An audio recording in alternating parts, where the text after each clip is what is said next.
los niños pueden ir subiendo para arriba, creo que también. A ver si os queréis quedar también, que no pasa nada.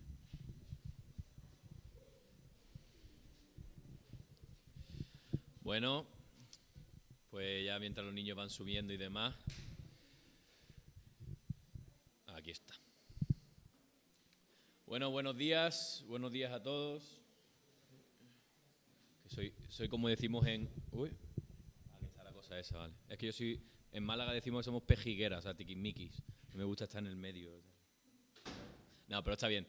Buenos días a todos. La verdad que es una bendición estar aquí. Muchas gracias. Ahí. Y para poder compartir con vosotros, para poder compartir la palabra en el día de hoy. Y me resulta muy interesante, la verdad, porque yo tenía preparado otro mensaje, estaba preparando otro mensaje y anoche hablé con, después de venir del matrimonio, de los 25 años de matrimonio de Daniel y Paola Piaggio, le dije, Jorge, creo que este mensaje todavía no me gustaría desarrollarlo más y el Señor me ha estado hablando con otro pasaje. Y para el Señor no hay casualidades.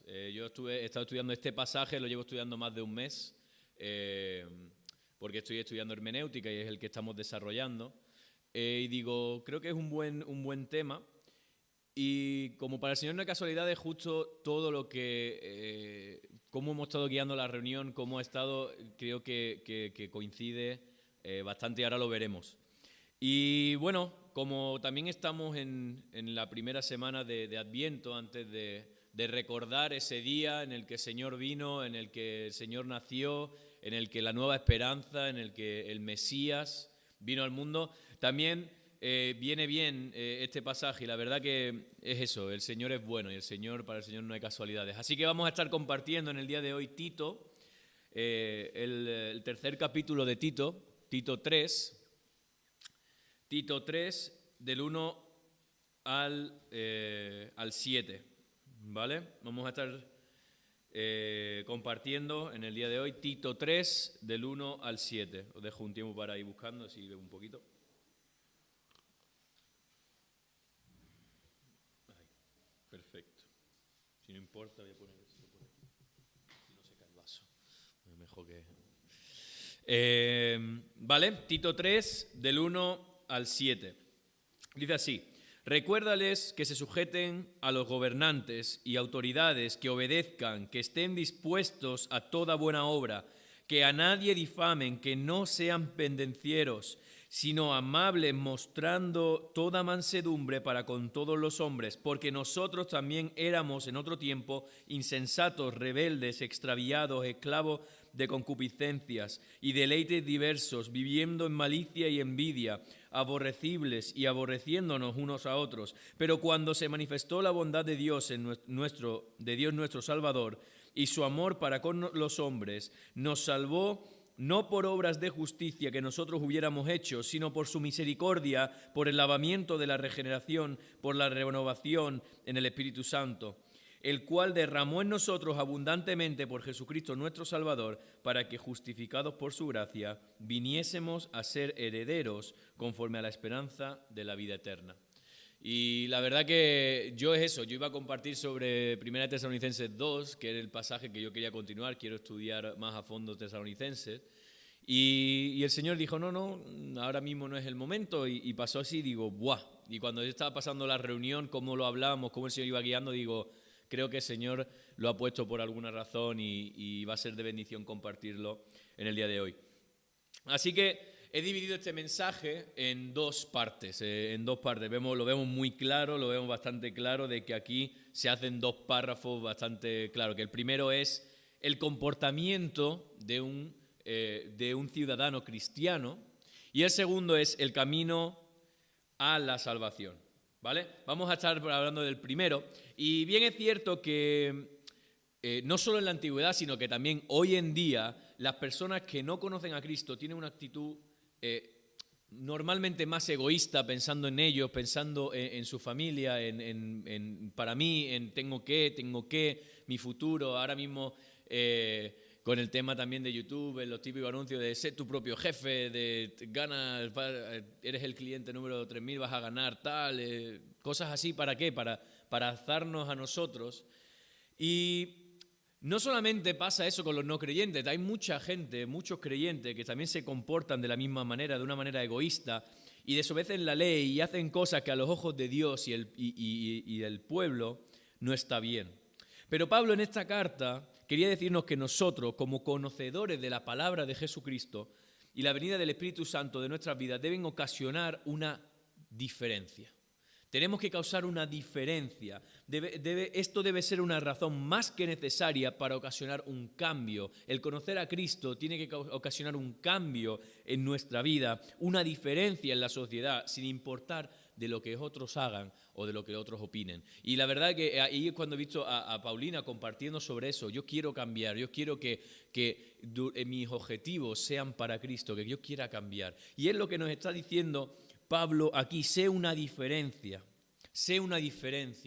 Y si tomamos el contexto del Antiguo Testamento, contemplamos diversas maneras de actuar, de proceder, de adorar en el comportamiento de los creyentes, de aquellos que seguían a Jehová. Pero también vemos una manera diferente en la sociedad que lo que ellos hacían. Por ejemplo, la adoración a dioses ajenos, que lo vemos en Jueces, las constantes guerras causadas por el pecado del hombre, la prostitución, la lujuria y muchos más actos eran un hecho que en esa sociedad, al mismo modo que en los tiempos de Pablo. O sea, eso es lo que estaba sucediendo en los tiempos de Pablo y también estaba sucediendo en la antigüedad. Y los creyentes eran una diferencia. Él quería que los creyentes fueran una diferencia. Fijaos en la iglesia de Tesalónica, fijaos en la iglesia que era la diferencia, que era un ejemplo para los demás. Pero también teníamos otros creyentes, como la iglesia de Corinto, que no estaban siendo un ejemplo para la sociedad. O sea, no solamente pasaba para los no creyentes, sino los no creyentes, Pablo también los llamaba la atención porque no estaban siendo una diferencia en la sociedad. Iban a las reuniones, intentaban parecer cristianos, pero Pablo sabía que teníamos que ser una diferencia, no solamente de puertas para afuera o la máscara que llevemos, sino que de verdad en nuestro corazón seamos una diferencia. Y ya desde el principio de los tiempos, y esto es lo que me refiero en el contexto del Antiguo Testamento, que Dios ya quería que marcáramos una desemejanza, que marcáramos una diferencia con el pueblo, como pueblo elegido. Quería que el pueblo lo siguiera a Dios y que marcara un antes y un después. Deseaba que su amor fuera mostrado, que su pacto fuera obedecido y que su pueblo fuera especial ante las naciones, a pesar que hasta en la misma palabra, en Deuteronomio 7 vemos y en Éxodo 19 vemos de que dice, vosotros sois insignificantes. A pesar de que vosotros sois insignificantes, quiero que seáis una diferencia. Quiero que no por vosotros, sino por mí, vosotros seáis la diferencia, seáis conocidos por mi nombre, por el nombre de Dios.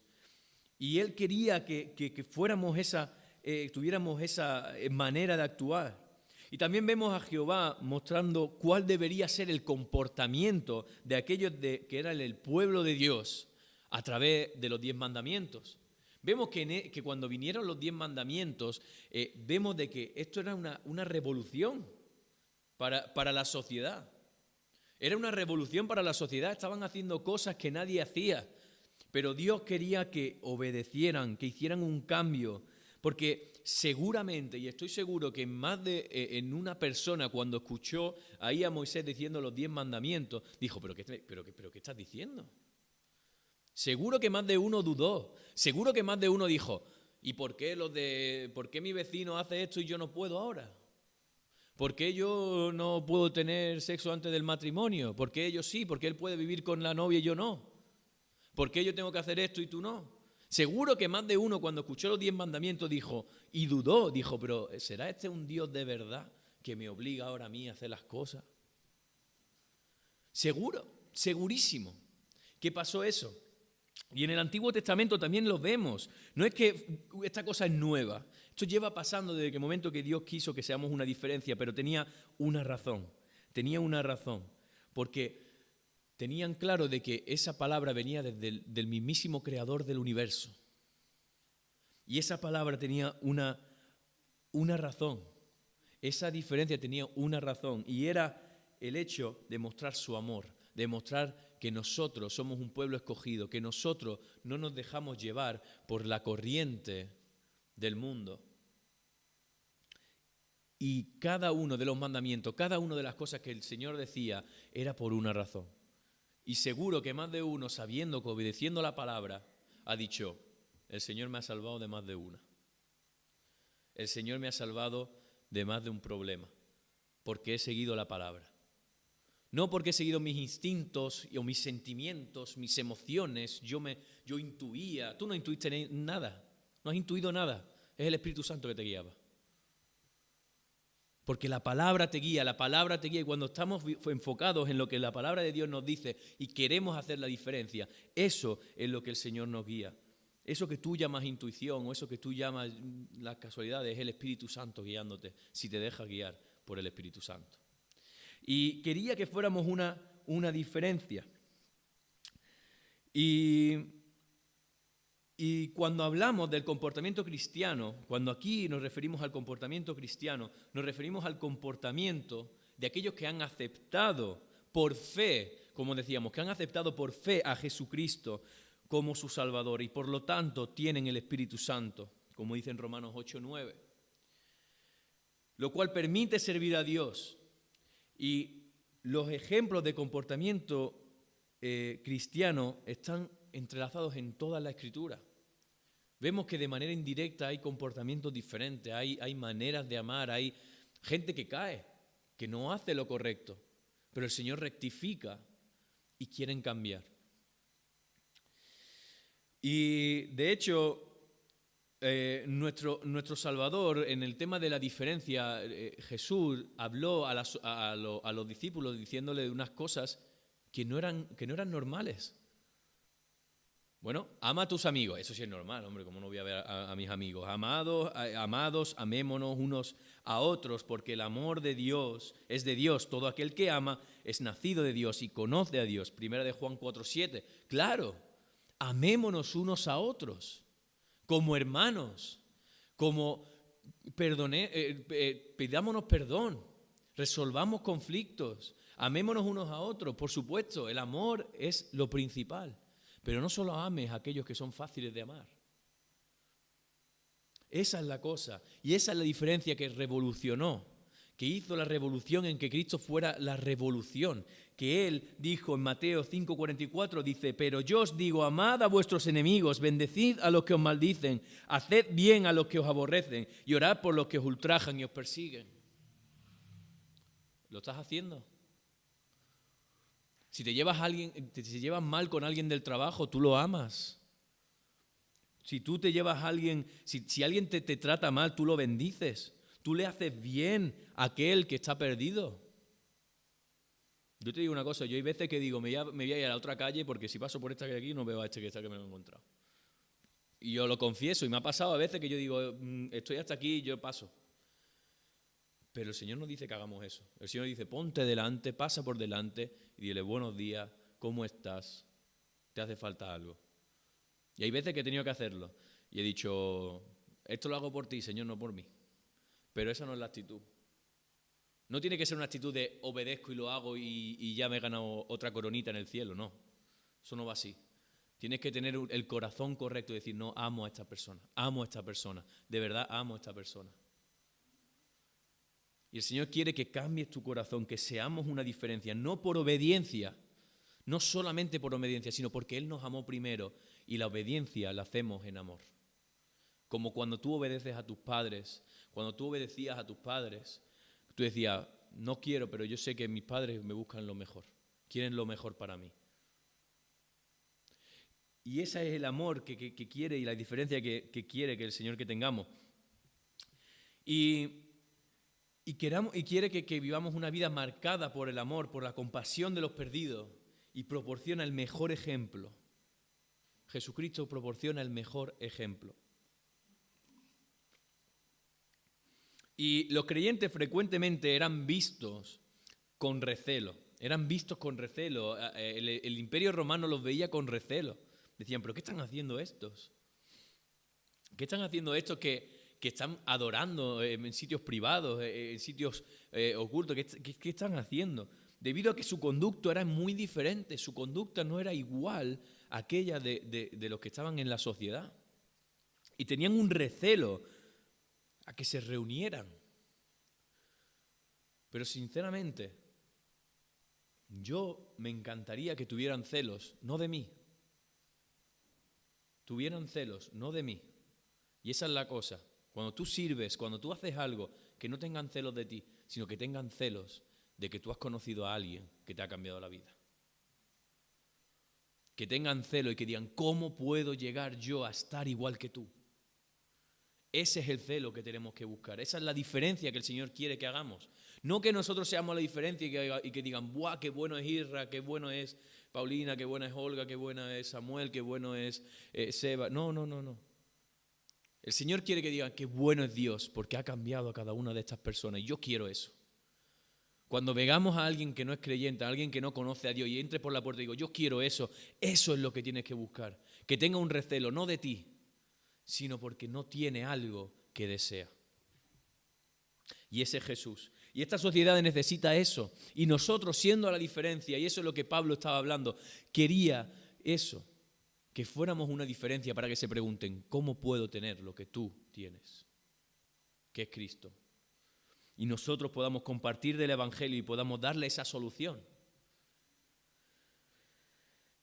Y la cosa es que los vecinos paganos del pueblo de Dios en ese momento podían desobedecer la ley, pero la ley, pero estoy hablando de la ley romana, no estoy hablando de la ley como palabra del Antiguo Testamento, que también los creyentes tenían que obedecerla, pero yo estoy hablando de la ley como ley judicial, por así decirlo.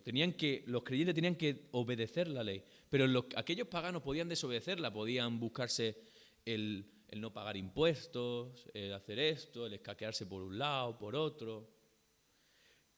Pero los creyentes debían someterse a la autoridad del Estado. En Romanos 13 lo dice bien claro, someterse a las autoridades, someterse a los gobernantes. No porque esos se han puesto ahí, Satanás los está usando, no, el Señor los ha dejado ponerse por alguna razón. Y el Señor en su palabra lo dice. Cada uno de los gobernantes que tenemos en nuestro país son puestos y aceptados de que Dios los ha puesto ahí. Y nosotros tenemos que someternos, nos guste o no nos guste, nos guste o no nos guste. Nos suban la luz, nos suban esto, nos bajen esto, nos pongan lo otro. Tenemos que someternos. Y tenemos que estar tranquilos en eso, tranquilos en el Señor. Porque vendrán momentos en los que será difícil, vendrán momentos en los que no se podrá, vendrán momentos en los que nos perseguirán. Pero tenemos que someternos y estén dispuestos a toda buena obra, dice Tito 3:1. Estén dispuestos a toda buena obra. Esto significa cooperar en aquellas cosas que son para toda la comunidad. Y no estoy hablando de la comunidad cristiana. Estoy hablando de la comunidad del ayuntamiento. Para toda buena obra, el participar, el ser partícipe, el hacer cosas. Por ejemplo, el niño de la Navidad, vinieron gente que no habían pisado esta iglesia nunca. Pues cosas de formar parte, de formar parte de la comunidad, hacer cosas y someternos a nuestras autoridades, te guste o no te guste lo que estén diciendo. Te guste o no te guste. Me guste o no me guste, me tengo que someter a mi autoridad. Y esto no está aquí, pero yo hablaba con mi hermano mayor, y él decía, bueno, no han subido la luz, y yo había intentado buscarme un escaqueo, tal. Digo, vale, hazlo tú, yo no lo voy a hacer. No, pero tú sabes que estás pagando, y lo voy a pagar. No, y abrí Romanos 13 y le compartí, le dije, mira, porque aquí dice que nos sometamos, que Dios los ha puesto, que tal. Y yo he crecido en una familia cristiana, ¿vale? Cristiana. Han ido a la iglesia, han crecido, tal. Pero yo sé que mi hermano no era, ahora gracias a Dios se convirtió este verano, a través de esta conversación que os voy a contar ahora. Y le leí todo y le dije, y yo voy a hacer esto porque obedezco a Dios, pero no te preocupes, que esto no es para ti. Él se quedó chocado porque como hemos crecido en una familia cristiana, él decía, no, Digo, ¿qué me estás diciendo? ¿Cómo que no es para ti? Digo, no, esto no es para ti, tú estás desobedeciendo la palabra de Dios y tú no has dado tu vida al Señor. No te preocupes que esto de obedecer a las autoridades no es para ti. Y él se dio cuenta de que ahí él estaba haciendo cosas que no eran del Señor. Él no estaba siguiendo al Señor, él no era hijo de Dios. Y es así, nosotros tenemos que hacerlo porque amamos a Dios. Y es por eso que Pablo estaba haciendo hincapié en someterse a las autoridades, porque seguramente en esa sociedad el someterse al imperio romano no era una cosa fácil. Tasas, muchísimas cosas, torturas, y era difícil, pero dijo, soportad la tormenta, Perdón. Y eso, nuestra ciudadanía, tenemos que tener en cuenta que está en los cielos. Y lo sabemos. Para todos los creyentes, nuestra ciudadanía está en los cielos. Filipenses 3:20 lo dice. Pero no nos quita las responsabilidades y no nos exime de las responsabilidades que tenemos como ciudadanos en la tierra. Y eso lo tenemos que tener muy claro. Las palabras amables, cuando dicen en 3:2, en Tito 3:2, no sean pendencieros, sino amables, cuando se refiere a amables, significa una actitud de moderación, un razonamiento agradable, pensar en positivo.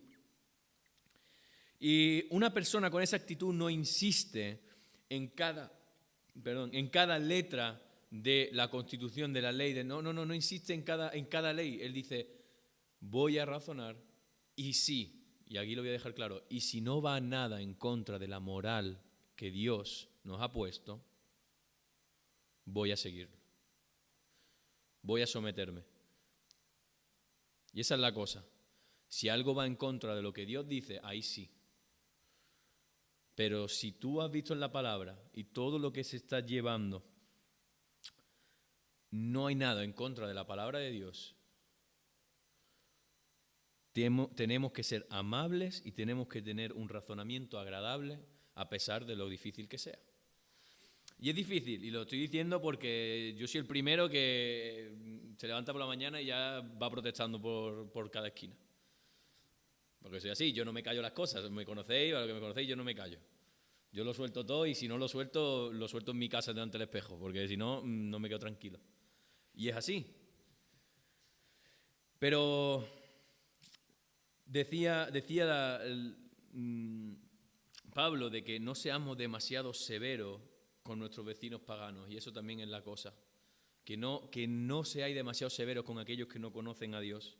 Simplemente recuerden lo que ustedes antes eran de conocer al Salvador. Y aquí es donde entramos a recordar la venida de Cristo, la venida de nuestro Señor, la venida de aquel que nos salvó. Recordemos que nosotros fuimos igual que esos hermanos paganos. Nosotros tuvimos una vida en la que no teníamos a Cristo. Y todos necesitamos, y aquí pasamos al camino a la salvación, todos necesitamos redimirnos de nuestros pecados y vemos muchos ejemplos en el Antiguo Testamento. Por ejemplo, en Éxodo 13, del 11 al 16, leo rápidamente. En Éxodo 13, del 11 al 16, dice...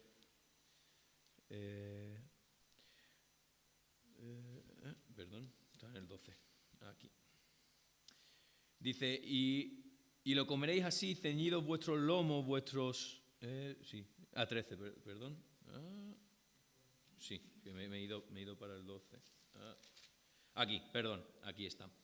Dice, del 11 al 16, dice, y cuando Jehová te haya metido en la tierra de Cananeo, como te ha jurado a ti y a tus padres cuando te lo hubiere dado, dedicarás a Jehová todo aquel que abriere matriz. Y asimismo todo primer nacido de tus animales, los machos serán de Jehová, mas todo primogénito de asno redimirás con un cordero. Y si no lo redimieres, quebrarás su cerviz. También redimirás al primogénito de tus hijos, y cuando mañana te pregunte a tu hijo diciendo, ¿qué es esto?, le dirás, Jehová nos sacó con mano fuerte de Egipto, de casa de servidumbre, y endureciéndose Faraón para no dejarnos ir, Jehová hizo morir en la tierra de Egipto a todo primogénito, desde el primogénito humano hasta el primogénito de la bestia. Y por esta causa yo sacrifico para Jehová todo primogénito macho y redimido a primogénito de mis hijos. Te será, pues, como señal sobre tu mano y por un memorial delante de tus ojos, por cuanto Jehová nos sacó de Egipto con mano fuerte. Y aquí es donde se ve una de las menciones más tempranas de la rendición de pecados, de la redención de pecados. Y tenemos el pecado en nuestra vida, todos tenemos que pagar por nuestra falta y desde el principio Dios nos lo puso como un mandato y guía para ser guiados. Y como he remarcado, todos somos pecadores y todos hemos vivido una vida antes de conocer a Dios y aceptarlo como la única manera de salvación. Y un concepto errado, muy común, y por eso he querido leer el Antiguo Testamento, un concepto errado es que en el Antiguo Testamento no se salvaban siguiendo la ley y siguiendo los mandamientos. No es que Dios tuviera una manera diferente de salvarnos antes en el Antiguo Testamento y ahora. Porque fijaos de que los judíos no se salvaban guardando la ley. Fijaos en los fariseos. Los judíos no se salvaban, eso hay que tenerlo muy claro, y es un concepto erróneo que pensamos siempre, ellos seguían la ley y eran salvos. No, porque sabemos que la Escritura, que eso no es cierto. En Gálatas 3:11 dice, ahora bien, es evidente que por la ley nadie es justificado delante de Dios, porque el justo vivirá por la fe. Y tú estás diciendo, Irra, pero esto es del Nuevo Testamento, nos lo están diciendo. Pero si os fijáis, cuando Pablo dice, el justo vivirá por la fe, está aplicando el Antiguo Testamento. Está hablando de Habacuc 2. Él está hablando sobre Habacuc 2:4 que dice, la salvación por la fe. Y aparte de la ley, o sea, no era parte de la ley. Ellos eran salvos por fe. En el Antiguo Testamento también se salvaba por fe. ¿Y por qué si en el Antiguo Testamento se salvaban por fe, ahora no nos podemos salvar por fe? Tenemos que ser salvos por fe, no por lo que hagamos.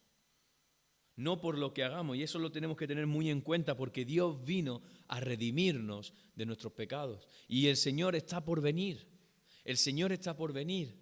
Y hoy recordamos cómo Él vino, cómo Él nació y cómo se sacrificó por nosotros. Y hay que tener muy en cuenta de que si no tienes fe en Cristo Jesús, no vas a poder ir con Él por la eternidad. Es por fe por lo que somos salvos.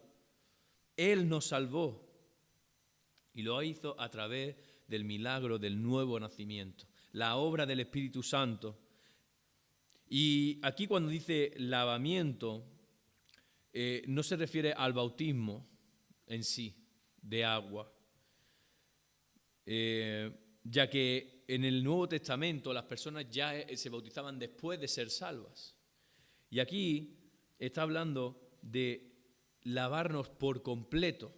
Cuando dice lavarnos es un significado de lavarse por completo. ¿Y qué quiere decir lavarse por completo? Es que un pecador, cuando confía en Cristo, es lavado completamente de sus pecados. Cuando confía en Cristo como su Señor y Salvador, es limpio completamente. Y el Espíritu Santo viene a su vida y el Espíritu Santo mora en él en el momento que confía en el Señor Jesús. Y como dije la última vez que prediqué, nosotros no todos somos hijos de Dios, solo aquellos que han confiado en Jesús como su Señor y Salvador. Que tú vengas a la iglesia, que tú hagas todas las cosas, que no falte ni a una reunión, eso no te hace hijo de Dios. Lo que te hace hijo de Dios es confiar en Jesús como tu Señor y Salvador. Y eso es lo que hace. Porque cuando se refiere en Tito 3:6, que dice, el cual derramó en nosotros abundantemente por Jesucristo nuestro Salvador, cuando se refiere a el cual, se refiere al Espíritu Santo, quien nos es dado en la conversión, en el momento que nos convertimos y damos nuestra vida a Jesús, ahí viene el Espíritu Santo. Y la justificación es el acto de gracia, es como decía Merche, no conocen la gracia, no conocía la gracia, pero ahora la conozco. Y tenemos que saber de que esa gracia, ese regalo inmerecido, es el acto divino por el cual Dios nos ha dado un camino para estar con Él. Y la obra está consumada en Cristo Jesús, declara justo a un pecador cuando cree.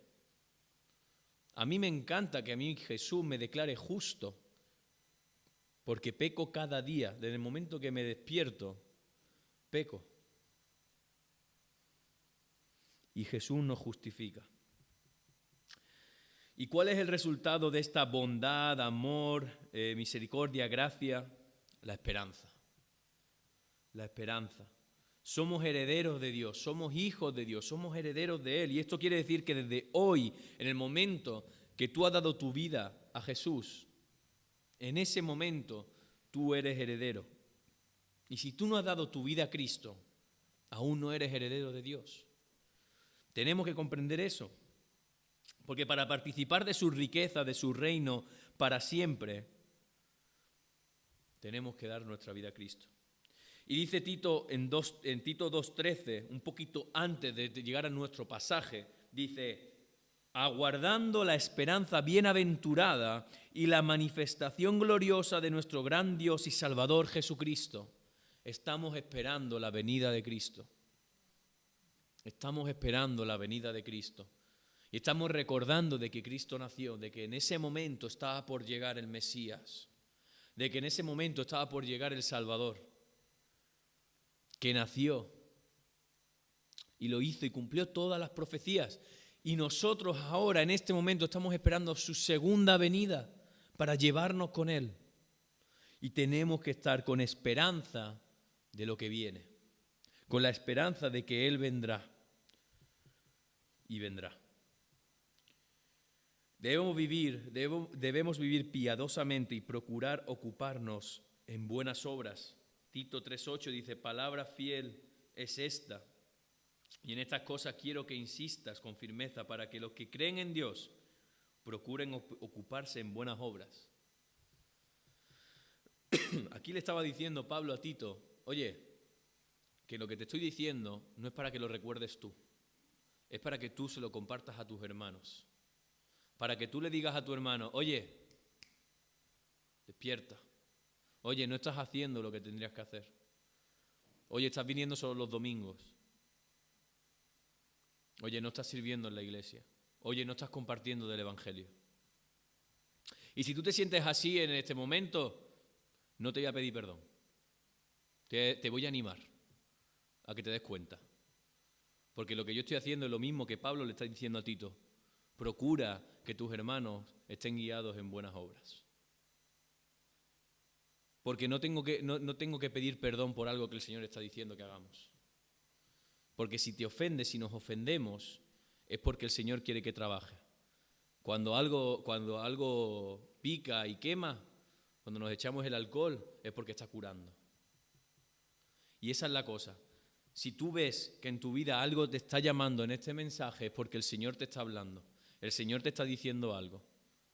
Y quiero y os animo, lo hago de manera amorosa hacia vosotros como hermanos, que vayamos hacia adelante, que sigamos adelante, que aquí tenéis un hombro para poder alegrar, para poder llorar, para poder hacer lo que haga falta, para seguir adelante, juntos como hermanos, juntos a la esperanza de que venga el Señor.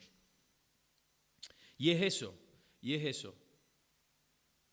No es mi intención ofender, y si ofendo, pido disculpas. No estoy diciendo que ahora yo ya no diga que no voy a pedir perdón por nada, no, al revés. El Señor pide que pidamos perdón y nos disculpemos. Pero comprendéis por dónde voy, ¿verdad? Comprendéis que lo que digo es para llamar la atención, para decir: hey, vamos a despertarnos. Y me llamo la atención a mí mismo. Si yo hay algo que no hago, venid a mí y me decís: oye, Irra, que esto no. Y yo lo acepto, ¿eh? Yo, si algo me lo dice, yo no voy a luchar. Yo digo: mira, la he liado y ya está, he hecho algo malo y ya está, así que ¿qué voy a hacer? Pero tengamos ese corazón, porque dice: procura ocuparse en buenas obras. No hace falta que ahora venga de lunes a domingo, de 7 de la mañana a 10 de la noche, no, te estoy diciendo que Bueno, vienes los domingos, muy bien, ven el viernes para la evangelización, ven el lunes para la reunión de mujeres, intenta dar pasos, intenta hacer cosas. Por ejemplo, nosotros con los jóvenes, una manera en la que hemos procurado que vayan en buenas obras es añadirnos a lo de la limpieza de la iglesia, cosa que no se hacía antes y hemos dicho, pues hay que hacerlo. Has visto que limpia está, nos ha tocado esta semana. Ha quedado perfecto. Pero es eso, el procuren hacer buenas obras, pero no por hacerlas, no por obedecer y ya está, sino porque nosotros amamos a Dios y queremos de verdad hacerlo de corazón. Queremos de verdad hacerlo de corazón. Y la única evidencia que tiene el mundo perdido es nuestra vida piadosa. La única evidencia, y quédate con esta frase, la única evidencia que tiene el mundo perdido es nuestra vida piadosa. Y si el mundo perdido, si no estuviéramos nosotros, no por ti, sino porque si el Señor no te hubiera tocado, seguramente más de una persona no conocería de Cristo ahora mismo. Así que siéntete orgulloso, no de ti, sino de lo que Cristo ha hecho en ti y lo que puede hacer. ¿Por qué? Porque si la única evidencia que tiene tu vecino, ponle nombre. Yo tengo amigos, Iván, Atienza, Mancera, no sé, voy a decir Samuel, te voy a decir muchos nombres. La única evidencia que esas personas tienen de Cristo eres tú. Y el Señor quiere usarte para buenas obras. No necesariamente significa cosas religiosas, como hemos dicho, o trabajo en la iglesia. Podemos cantar aquí en la alabanza, podemos cantar los himnos, podemos hacer todo. Pero también es bueno servir fuera a nuestros hermanos, a nuestros vecinos inconversos, ayudar en la comunidad, hacer cosas para poder ser esa evidencia para aquellos perdidos. Así que recordemos de dónde hemos venido, recordemos a dónde vamos y recordemos quién viene, que es Jesús. Recordemos que nuestro Señor ha nacido, va a nacer, es lo que recordamos, el tiempo hasta que el Señor vino. Pero ya ha nacido y nos ha salvado. Y recordemos eso, que en su segunda venida podamos decir, Señor, he hecho lo que me has pedido y he peleado la buena batalla hasta que has venido o hasta que me has llevado. Así que nada, oremos. Señor y Padre, gracias por este día. Gracias, Señor, por quien tú eres en nuestra vida. Gracias, Señor, porque tú nos has guiado. Y tú nos has guiado hacia tu palabra. Gracias porque tú nos salvaste, tú te sacrificaste por amor. Y, Señor, en ti tenemos una nueva esperanza. En ti tenemos un nuevo camino, una nueva verdad y una nueva vida. Porque tú eres todo lo nuevo, Señor, todo lo que necesitamos y el único camino hacia la salvación. Te pedimos que tú nos guíes y que tú nos uses, Señor, para nuestros vecinos, para nuestros familiares, para aquellos que no te conocen y que podamos también ser ejemplo y que podamos ser guiados para buenas obras. Gracias, Señor, por tu obra de salvación, por lo que tú has hecho por nosotros y por lo que seguirás haciendo. Gracias por todo, Señor. En tu nombre, amén. Estamos despedidos ya.